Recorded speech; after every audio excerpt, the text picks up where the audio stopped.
రోజున నెల్లూరు సిటీలో జరిగిన వైఎస్ఆర్సీపీ ధర్నా చూస్తుంటే నవ్వొచ్చింది.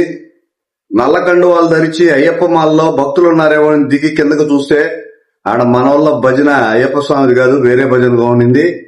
అదేవిధంగా ఒకేసారి మిమ్మల్ని చూసి వైఎస్ఆర్సీపీ పార్టీ నుంచి వేరే పార్టీలోకి వెళ్ళిపోతున్నారని ఈ కండవాలు ఏంది అనుకున్నాము.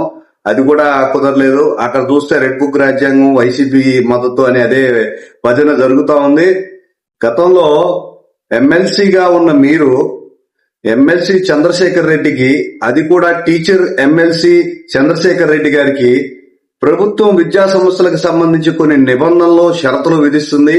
ఇంత ఫీజు కలెక్ట్ చేయాలి, ఇంతమందే ఉండాలి అని అటానమస్ తెచ్చుకున్న టీచర్ ఎమ్మెల్సీ చంద్రశేఖర్ రెడ్డి గారికి ఈ విషయం తెలియలేదా అని నేను అడుగుతున్నాను. ప్రతిదానికి రాజకీయ రంగు పొలవడం అలవాటైపోయింది. విద్యా సంస్థలంతటితో నోటీసులు ఇస్తారు.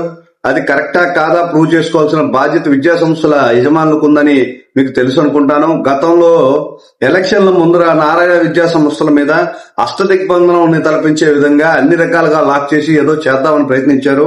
నారాయణ గారి సంస్థలు పర్ఫెక్ట్ గా రికార్డ్స్ మెయింటైన్ చేస్తున్నాయి కాబట్టి క్లీన్ చిట్ ఇచ్చారు. ఈ రోజు ఏదో నానా యాగి జరిగిపోయినట్టు రెడ్ బుక్ రాజ్యాంగం అంటూ ఇంతమంది ఎమ్మెల్సీలు నించడం, ఇంత హంగామా చేయడం చూస్తుంటే నిజంగా ప్రజలందరూ కూడా నవ్వుకుంటున్నారు.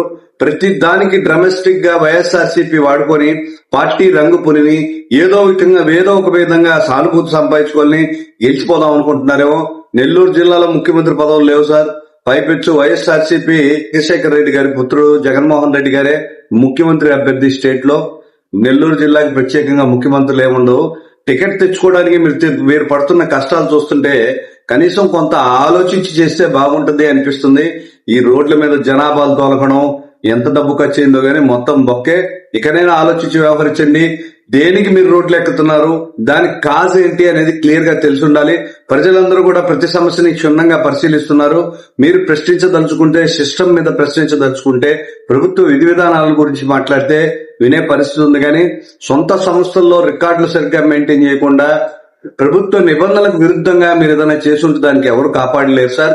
చట్టం దృష్టిలో ప్రతి ఒక్కరు సమానమే. పర్టికులర్ గా కూటమి ప్రభుత్వం ఏదైతే ఉందో, కూటమి నాయకులు తప్పు చేసినా కూడా శిక్షించే విధి విధానాలు అమలు అవుతున్నాయని మీరు తెలియజేసుకోవాలి.